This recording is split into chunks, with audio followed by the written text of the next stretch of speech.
সবাইকে রেস্টে রেখে নবী এবার রবের কাছে আপনার কি করছেন? দোয়া করছেন। আল্লাহ কোরআনের মধ্যে বলেছেন উদউনি আস্তাজিব লাকুম। ও আমার বান্দা বান্দি, তোমরা দোয়া চাও, দোয়া করো, আমি রব, আমি তোমাদের আল্লাহ দোয়া কবুল করে নিব। জোরে বলুন আল্লাহ বলছেন দোয়া করো, উদউনি আস্তাজিব লাকুম। আমরা দোয়া করব না? করব না? একটু হাল করেন, দোয়া করবো না? করবো না? আমরা দুয়ার পক্ষে আছি না নাই বা? আমরা দুয়ার পক্ষে আছি, আমরা দোয়া করি। আমার রাসূল পাক সাল্লাল্লাহু আলাইহি সাল্লাম বলেন আজকে দোয়া হচ্ছে ইবাদতের মগজ। জোরে বলুন সুবহানাল্লাহ।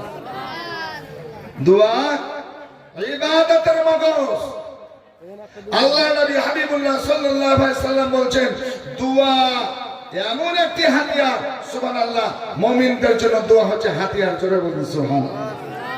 আল্লাহু আকবার। তো নবী আমার দোয়া করছেন, আল্লাহ এই কজন মানুষকে নিয়ে এসেছি, এরা যদি শহীদ হয়ে যায় লড়াই করতে করতে, তো তোমার ইবাদত কেউ করবে আগামীতে এমন কেউ মানুষ থাকবে না, তোমার জিকির আজকার করবে এমন কেউ থাকবে না। অতএব আল্লাহ তুমি এদেরকে রক্ষা করো, ইসলামের বলবালা করো।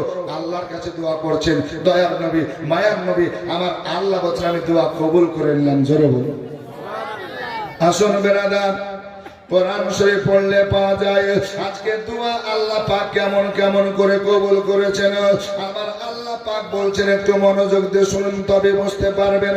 আমার আল্লাহ প্রথমত আমার নবীকে বললেন, ওগো আমার দয়ার নবী, মায়ার নবী সাল্লাল্লাহু আলাইহি সাল্লাম, আপনি শুনুন, প্রথম দোয়া আমি কবুল করলাম, আর কেমন মদদ করলাম, কেমন সাহায্য করলাম। আমার আল্লাহ বলছেন, ওগো আমার দয়ার নবী, আজকে মুসলমানের সংখ্যা কম আছে, মাত্র 313 জন আছে।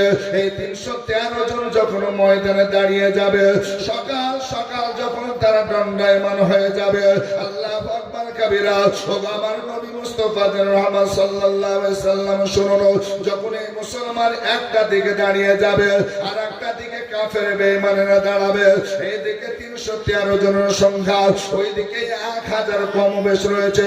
যখন কাফেরেরা মুসলিমের দিকে তাকিয়ে তাকিয়ে দেখবে, নবী প্রেমিকের দিকে তাকিয়ে দেখবে, আল্লাহ আল্লাহ এই কাফেরেরা মুসলমানকে বেশি সংখ্যা দেখাবে, তারা বেশি দেখতে থাকবে, বেশি দেখতে থাকবে, কারণ আমি আল্লাহ মুসলমানকে বেশি বেশি করে দেখাবো। কাফের বেঈমান তাকাবে, অনেক অনেক মনে হবে 313 জনকে মনে হবে কম বেশ 3000, এত বেশি বেশি করে আমি দেখাবো দেখাবো। প্রথমে এটা আমার মদদ হবে, প্রথম সাহায্য হবে। আমি দোয়া কবুল করে দ্বিতীয় নাম্বার সাহায্য যেটা করেছে এটা দেখুন, এটা হলো কাফের বেঈমানেরা 1000-এর কম বেশ রয়েছে। এই যে সংখ্যায় 1000 আছে, এবার মুসলমান কালমা পড়নেওয়ালা নবী প্রেমিক এই দিক থেকে যখন কাফেরের দিকে তাকিয়ে তাকিয়ে দেখবে, আমি আল্লাহ ওই কাফের সংখ্যাকে কম দেখাবো। জোরে বলুন। এটা মহাব্বত হবে না? সুবহানাল্লাহ। আল্লাহ কিভাবে সাহায্য করছেন দেখুন। মুসলমান কম, কাফের বেশি। মুসলমান যখন কাফের দিকে তাকাবেন তো কাফেরকে অল্প দেখাবেন, অল্প অল্প দেখাবেন, আর কাফেরেরা যখন মুসলিমের দিকে তাকাবেন তো মুসলমানকে বেশি বেশি করে দেখাবেন। জোরে বলুন। কে দেখাবেন? আমার রব, আমার আল্লাহ। এই দুই রকমের মদদ হলো। আসুন বেরাদার, আমার আপনার নবী মুস্তাফা সাল্লাল্লাহু আলাইহি সাল্লামকে আমার রব, আমার আল্লাহ বলছেন, ওগো হাবিব, তৃতীয় নম্বরের সাহায্য আমি মদদ করব, সাহায্য করব। সেটা কিভাবে করব, কিভাবে করব? আমার আল্লাহ বলছেন, আমার হাবিব, মাত্র 313 জন মুসলিম রয়েছে, এইদিকে বেঈমান কাফেররা অনেক রয়েছে, এদের দিকে অস্ত্র আছে, আজকে সব সামান আছে, আজকে মুসলমানের দিকে অস্ত্র সামান নাই।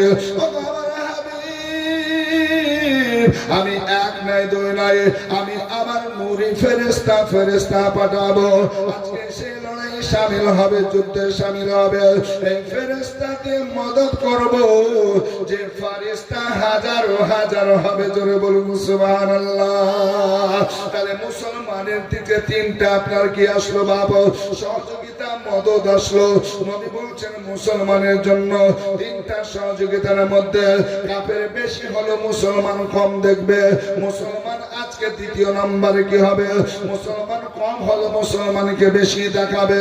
তৃতীয় নম্বর হলো আল্লাহ ফেরেশতা পাঠিয়ে লড়াই করাবে, জোরে বলুন সুবহানাল্লাহ। আচ্ছা, ফেরেশতা দিয়ে যদি লড়াই হয় তো ফেরেশতাকে কেউ দেখতে পাবে? একটু হাঁ করবে বাপ। আচ্ছা মা বোনের একটু মনোযোগ দেন। ফেরেশতা যদি লড়াই করতে আসেন, ফেরেশতাকে কেউ দেখতে পাবে? আমরা দেখেছি কোনোদিন ফেরেশতাকে? আমাদের ঘাড়ে আছে, আমাদের কাঁধে আছে, আছে না নাই? ডান কাঁধে কি করেন? নেকি লেখেন। বাম কাঁধে ফেরেশতা কি করেন? গুনাহ লেখে, পাপ লেখে, ঠিক না? এই ফেরেশতাকে আমরা কোনোদিন দেখেছি? দেখা যায় না। এলা নিচে আম দেখে মাখলো। ফেরেশতা আছে, ফেরেশতা থাকবে, আমরা দেখতে পাবো। যখন মানুষের রূপ ধারণ করে আসবে তখন দেখা যাবে না, কি বলছেন? মানুষের রূপ ধারণ করে, যেমন জিবরিল আমিন ফেরেশতা অনেক সময় আমার দয়াল নবী বলছেন যে আমার সাহাবীদের সূরাতে আসার পর হাজির হয়ে যেত, জোরে বলুন সুবহানাল্লাহ। মানুষের রূপ ধারণ করে যখন ফেরেশতা আসবে তখন মানুষের মতো হয়ে আমরা দেখতে পারবো, মানুষ মনে করবো, ঠিক না? আল্লাহু আকবার। এরকম অনেক নজির আছে। নবীর যখন আপনার সিনা চাক করতে আসলেন, মানুষের রূপ ধারণ করে ফেরেশতা আসলেন, সিনা চাকের ঘটনা পড়লে পাওয়া যায়। নবী মুস্তাফা সাল্লাল্লাহু আলাইহি সাল্লামের দার্সে আসলেন, আসার পর বলছেন ইয়া রাসূলুল্লাহ কিয়ামত সম্পর্কে বলেন, কবে কিয়ামত হবে? এইভাবে আপনার জিজ্ঞাসাবাদ করতে আরম্ভ করেছেন মানুষের রূপ ধারণ করে। আল্লাহু আকবার। আল্লাহর নবীর একজন সাহাবী ছিলেন হযরত দাহিয়া কালবি, ইনার সূরাতে বেশি বেশি জিবরিল আমিন আসতেন, জোরে বলুন হযরত দাহিয়া কালবির রূপ ধারণ করে। আসুন ব্রাদার, নবী পাক সাল্লাল্লাহু তাআলা আলাইহি ওয়াসাল্লাম দোয়া করলেন, আমার আল্লাহ দোয়া কবুল করলেন। দোয়া কবুল হয়ে গেল ব্রাদার। আল্লাহ পাক আমাকে সাহায্য করেছিলেন। সেই রাত্রিতে বৃষ্টি দিতে আরম্ভ করলেন, বর্ষা আরম্ভ হয়ে গেল, আঁধি তুফান শুরু হয়ে গেল। যখন বৃষ্টি নেমে আসলো, আজকে ময়দান কাদা কাদা হয়ে গেল। এবার যে আমার সোনার চাঁদেরা, কাফের বেঈমান শক্ত মাটিতে খিমা করেছিল, থাকার জায়গা শক্ত মাটির উপর করেছিল। আমার নবী, আপনার নবী কোথায় খিমা করেছিলেন? বালির উপরে, রেতের উপরে। যখন পানি বর্ষণ হয়ে গেল, এবার মুসলমানের জন্য বালিটা শক্ত হয়ে গেল, জায়গাটা সুন্দর হয়ে গেল। কাফের বেঈমানের জন্য জায়গাটা যেটা শক্ত ছিল ওটা পিছল হয়ে গেল, কাদা কাদা হয়ে গেল। কাফের বেঈমান তখন বলে, শোনো গো শোনো, মুহাম্মদ সাল্লাল্লাহু আলাইহি সাল্লাম কি দোয়া করেছেন, কি মুনাজাত করেছেন? বৃষ্টি কেন হলো? বৃষ্টি হওয়ার কারণে আমাদের জায়গাটা খারাপ হয়ে গেল, আর ওইদিকে মুহাম্মদ সাল্লাল্লাহু আলাইহি সাল্লামের জায়গা ভালো হয়ে গেল, ভালো হয়ে গেল। এ বাবা জীবনেরা, নবী পাক সাল্লাল্লাহু আলাইহি সাল্লাম খুশি মনে সকাল সকাল সাহাবাদেরকে বলেন, আমার সাহাবেরা শুনো শুনো, আমার দোয়া আল্লাহ কবুল করেছেন, আল্লাহ আমার দোয়া কবুল করে নিয়েছেন। আজকে আমাদের থাকা রহার জায়গায় ভালো হয়ে গেছে। কাফের বেঈমানের দিকে তাকিয়ে দেখো, আজকে তাদের জায়গা কাদা হয়ে গেছে, পিছন টাইপের হয়ে গেছে। আজকে তাদের জায়গা ভালো হয় নাই। নবী প্রেমিকেরা বলতেছেন, নবী গো, আমরা লড়াই করব, যুদ্ধ করব, আল্লাহ রাস্তায় জান কাটকে কুরবান করে দেব, তবু আমরা পালাবো না, ফিরে যাব না গো নবী। আপনার জন্য আজকে জানকে কুরবানি করে দেব। সব আশিক দিওয়ানা হয়ে, নবী প্রেমিক হয়ে, আল্লাহু আকবার কাবীরা, নবীর আজকে আশিকেরা দিওয়ানারা সবাই যেন ময়দানে যাব বলে আজকে নবী মুস্তাফাকে বলছেন, ইশারা দেন হুজুর, কখন যাওয়া লাগবে বলুন, তখনই আমরা যুদ্ধ করব। রমজান মাস হলে কি হবে? আজকে পেটে দানা পানি থাক না থাক, ইয়া রাসূলুল্লাহ, ইশক আছে, মহব্বত আছে, জোরে বলুন সুবহানাল্লাহ। আপনার ভালোবাসা, আপনার মহব্বত সুবহানাল্লাহ। আপনি সমস্ত নবীদের সন্তান, ইয়া রাসূলুল্লাহ, ইয়া হাবিবাল্লাহ। আর আমরা সেই নবীর উম্মত হতে পেরেছি আর সাহাবী রাসূল হতে পেরেছি। ইয়া রাসূলুল্লাহ, ইয়া হাবিবাল্লাহ, আল্লাহর রাস্তায় কুরবানি হয়ে যাব, জানকে কুরবানি করে দেব। নবী গো, আমরা ইসলামকে রক্ষা করব। জোরে বলুন সুবহানাল্লাহ। আমাদের মতন এই মানুষ হলে এখন আমরা পিছনে পালাতাম নাকি বলছেন? কারণ লক্ষ্য করে দেখুন বাপ, এই যার সাথে মানুষ যতটা, রাস্তা পথের দিকে বাজারের দিকে দেখুন একটু বেশি বেশি লাগছে না? লাগছে না? জি, নবীর হাদিস ও কোরআনের বাণী শুনবো, এই দিকে আগ্রহ মানুষ এখন কম হয়ে যাচ্ছে। বাজার ঘুরবো, বাজারে খাবার কিনবো, কিছু পোশাক কিনবো, কিছু আপনার খেলনা কিনবো, বাড়ি চলে যাবো। ভাবছিলাম আমার ভাই, আমার মা বোনেরা, অনুরোধ করি শুনুন, এসেছেন মা, আবার চলে যেতে হবে। এই পৃথিবী ত্যাগ করতেই হবে আপনাকে। আর যখন পৃথিবী ত্যাগ করবেন বা, আপনাকে আল্লাহর হুজুরে বলতেই হবে, আমি 10 বছর ছিলাম, 20 বছর ছিলাম, 50 বছর ছিলাম, 100 বছর ছিলাম দুনিয়াতে, কি কি করেছি, প্রত্যেকটার হিসাব আপনাকে দেওয়া কিন্তু লাগবে। এই দিকে চিন্তা করবেন। আমি নেকি সঞ্চয় করেছি না বদি করেছি, আমি পাপগুলো বেশি বেশি করেছি না নেকিগুলো করতে কিছু পেরেছি, সব হিসাব লাগবে।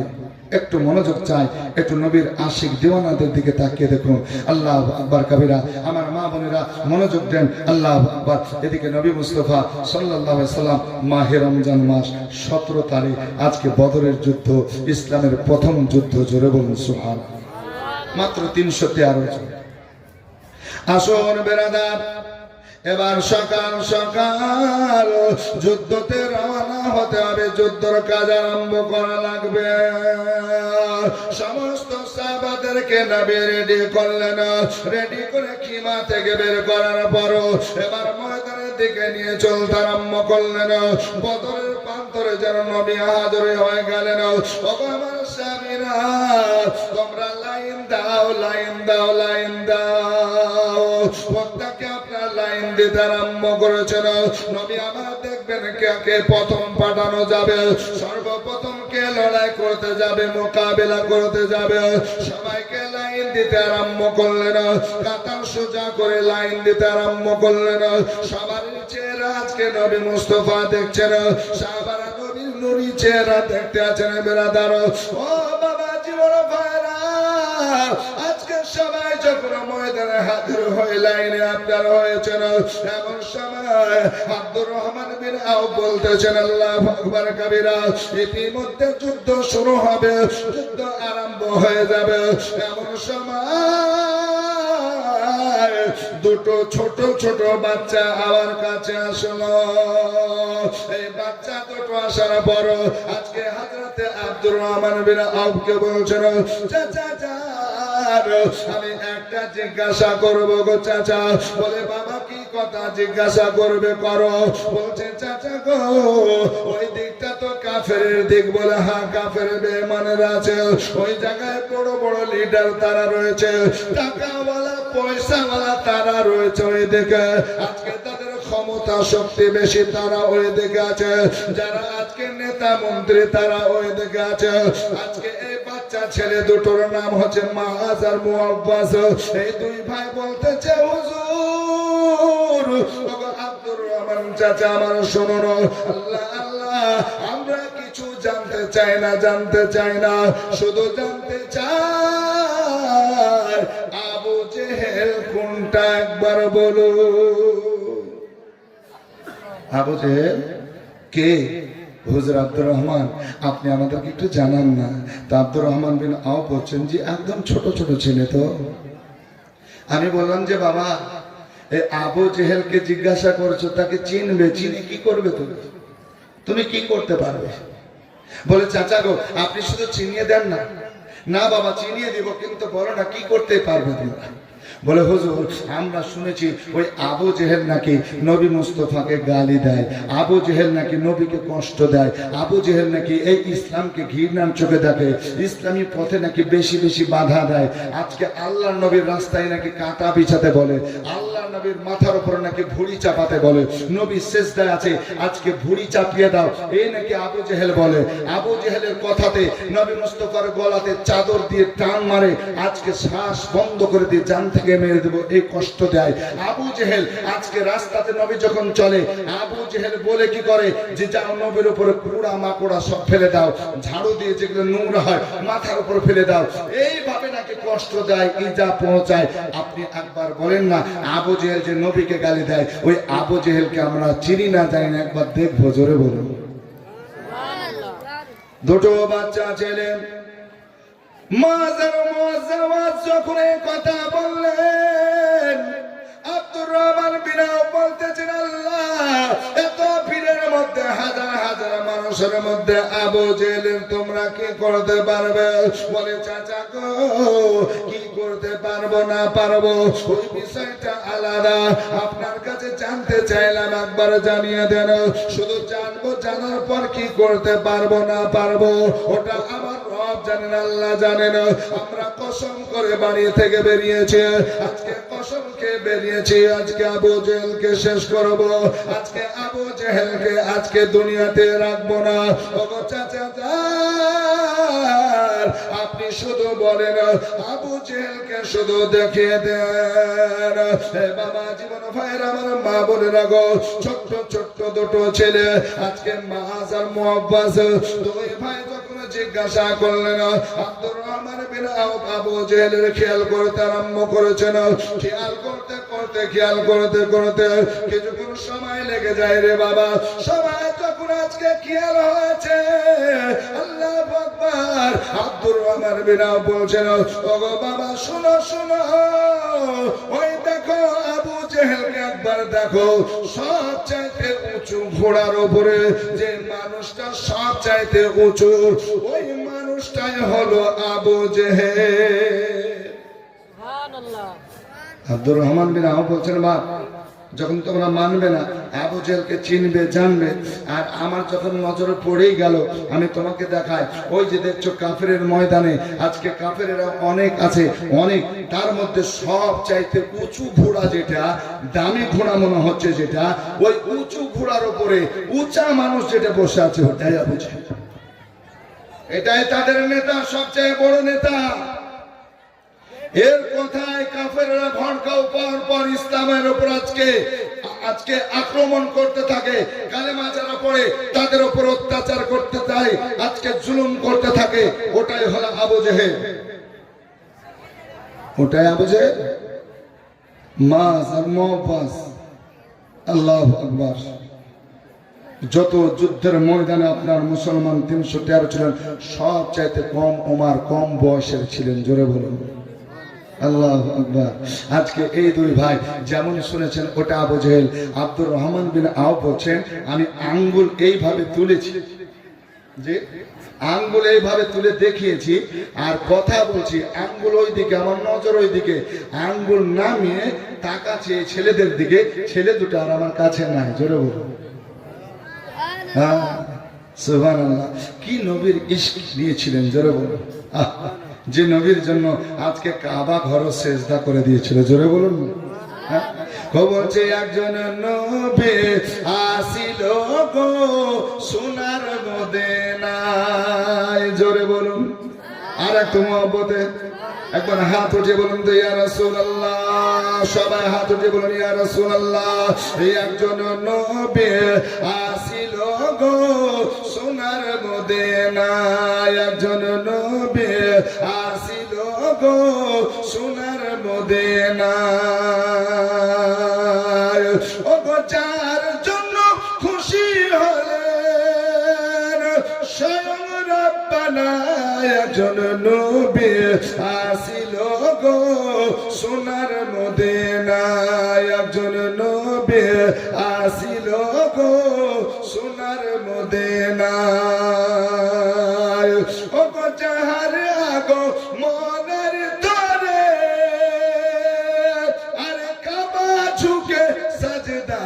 করে।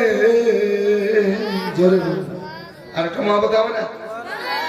ও গো যাহারে আগো মনের তরে কাবা ঝুঁকে সাজদা করে, তিনি মোদের নূরের নবী, তিনি মোদের নূরের নবী, শাহে মদিনা একজন নবী আসিল গো সোনার মদিনায়। জোরে বলুন সুবহানাল্লাহ। এই নবী মুস্তাফার জন্য কাবা বাইতুল্লাহ সিজদা করেছিল। জোরে বলুন সুবহানাল্লাহ। আসুন বাচ্চারা, আমার ভাইরা, আমার মা বোনেরা, সবাই আশিক দেওয়ানা আব্দুর রহমান বিন আওফ বলছেন, আমার হাত নামার আগে আগে আমি দেখতেছি সুবহানাল্লাহ, আজকে এই দুটো বাচ্চা আবু জেহেলের কাছে পৌঁছে গেছে। জোরে বলুন সুবহানাল্লাহ। আবু জেহেলের কাছে পৌঁছে গেছেন। এবার এই দুটো ভাই কিতাবের মধ্যে লিখতেছেন যে এত ছোট ছিল, এত ছোট ছিল, আবু জেহেলকে আজকে উঁচু জায়গার উপরে আছে, ইয়ানি ঘোড়ার উপরে আছে, হাতে পায় না, হাতে পায় না। কত ছোট যে ওকে হাতে পাবো এমন কন্ডিশন নাই। আল্লাহু আকবার। তো এরা চিন্তা করতে আরম্ভ করলো, ভাই আমরা কেমন করে তাকে নিব? এত লম্বা ঘোড়া, উঁচু ঘোড়া, তার উপরে সে লম্বা হয়ে বসে আছে, আজকে কেমন করে মারবো, তাকে শেষ করব কেমন করে? ছোট ছেলে তাও আপনার বুদ্ধি দেখুন, আল্লাহ সে জ্ঞান দিচ্ছে। আহা, কিতাব খুলে দেখুন বেরাদার, মাজার মোবাজি সারা করলো ভাই, আবু জেহেল এত উঁচু জায়গা আছে, আজকে মারতে আমরা এভাবে পারবো না। আমরা বাচ্চা ছেলে, ছোট ছেলে, আমাদের কাঁধ নিচু অবস্থা আছে, তারা উঁচু কাঁধ উপর জায়গাতে বসে আছে। আবু জেহেল পর্যন্ত আমাদের হাত যাবে না, আমাদের তালোয়ার যাবে না, তালোয়ার অস্ত্র যাবে না, তাহলে কেমন করে মারবে, কেমন করে মারবে? ইশারা হয়ে গেল বেরাদার। সঙ্গে সঙ্গে দুই ভাই কি করলো, ঘোড়ার ট্যাঙ্কে ওয়ার করলো, ঘোড়ার ট্যাঙ্কে আপনার কেটে দিল। যেমন ঘোড়ার ট্যাঙ্ক কেটে গেল বেরাদার, সঙ্গে সঙ্গে ঘোড়া চিৎকার করে হিনহিনাতে করতে করতে আপনার কি করলো, আবু জেহেলকে উপর থেকে ঘোড়া ফেলে দিল। আজকে ঘোড়া জমিনে পড়ে গেল। ট্যাঙ্ক নাই, দাঁড়াবে কেমন করে রে বাবা? ট্যাঙ্ক কাটা অবস্থায় ঘোড়া যখন আবু জেহেলকে ফেলে দিয়েছে, দুই ভাই বাজ পাখির মতো হামলা করে দিল। বাবা জীবন ভাইয়ের, আমার মা বলে রাগো, আবু জেহেলকে হামলা বলে দিল। আবু জেহেলের উপর আজকে কি করলো, তালোয়ার চালাতে আরম্ভ করলো। আবু জেহেল, আজ তোকে বাঁচিয়ে রাখবো না, বাঁচিয়ে রাখবো না। তুমি নবী মুস্তাফাকে কষ্ট দিয়েছো, নবীকে আঘাত দিয়েছো, দুঃখ দিয়েছো, নবীকে তুমি গালি দিয়েছো। যে নবীর নামে আবার আল্লাহ দরুদ পড়েন, জোরে বলুন। যে নবীর উপর আমার রব, আমার আল্লাহ দরুদ পড়েন ফেরেশতাদের নিয়ে, ওই নবীকে তুমি গালি দিয়েছো, তুমি আঘাত করেছো, তুমি আজকে মেরেছো। আল্লাহু আকবার। নবী মুস্তাফাকে রক্তাক্ত করেছো, নবীর মাথার উপর আজকে কুড়া দিয়েছো, নবী সিজদায় চলে গেছে, নবীর উপরে তুমি কি করেছো? আল্লাহু আকবার। তুমি আজকে সুবহানাল্লাহ ভরি চাপিয়ে দিয়েছো, যেন নামাজ না পড়তে পারে, আল্লাহর জিকির যেন না করতে পারে, ইসলাম প্রচার যেন বন্ধ হয়ে যায়। না না আবু জেহেল, আজ তুমি বাঁচতে পারবে না। আমরা এই ছোট্ট ছোট্ট দুই ভাইয়ের হাতে তোমার আজকে মরণ আছে, মরণ আছে। জোরে বলুন সুবহানাল্লাহ। আসলে বাপজিরা, আমার ভাইয়েরা, সবাই তো যুদ্ধের দিকে আপনার নজর ছিল, বাচ্চা দুটো একদম ছোট্ট ছোট্ট, এর নিচে দিকে কেউ তাকায় নাই। যখন আবু জেহেলের উপর হামলা বলেছে, আবু জেহেল যখন চিৎকার করতে আরম্ভ করেছে, দেখছেন পিছন দিকে মরে সবাই। এই বাচ্চা দুটো কোথা থেকে আসলো, কেমন করে আসলো, কেমন করে হামলা করতে আরম্ভ করলো? সবাই যেন আবু জেহেলের দিকে ছুটে ছুটে যায়। ততক্ষণ পর্যন্ত আবু জেহেলের এত ক্ষত করেছে, এত তালোয়ারের ওয়ার করেছে বাবা জীবন, এত চাকুতে টুকরা টুকরা করেছে। আবু জেহেল এখনো বেঁচে আছে, দম যায় নাই, কিন্তু আর চলাফেরা করতে পারবে না, বেশি সময় বাঁচতেও পারবে না। এ বাবা জীবন ভাইরা, আমার মা বোনের আগো, যখন এই কারিশমা আপনার দেখলো বাচ্চাদের, আল্লাহ আল্লাহ বাচ্চাদের দেখে হামলা বলে দিল। সবাই যেন ছুটতে আরম্ভ করলো, বাচ্চা দুটো যেন রিটার্ন না যায়, ফেরত না যায়, ফেরত না যায়। দেখো দেখো এই বাচ্চার উপরে ধর্ম করতে আরম্ভ করলো, বাচ্চাদের মোকাবিলা করতে আরম্ভ করলো। মোকাবিলা করতে করতে করতে করতে বাবা জীবন ভাইরা, আমার মা বলে একটু মনোযোগ দিয়ে শোনো, যিনি মা ছিলেন রে বাবা, উনি শাহাদাতের জাম পান করলেন। লড়ে লড়ে লড়ে লড়ে আল্লাহর রাস্তায় জানকে উৎসর্গ করলেন, আজকে ইন্তেকাল করলেন, শাহাদাতের জাম পান করলেন। ইন্না লিল্লাহি ওয়া ইন্না ইলাইহি রাজিউন। আর একজন ভাই রয়েছেন, মোকাবিলা এখনো করে যাচ্ছেন রে বাবা, মোকাবিলা করতে করতে করতে করতে শেষ পর্যন্ত কি হলো বাপজিরা, আমার ভাইয়ের, আমার মা বোনেরা, মোকাবিলা করতে করতে ডান হাতে তলোয়ার লাগলো আর ডান হাতটা কেটে গেল।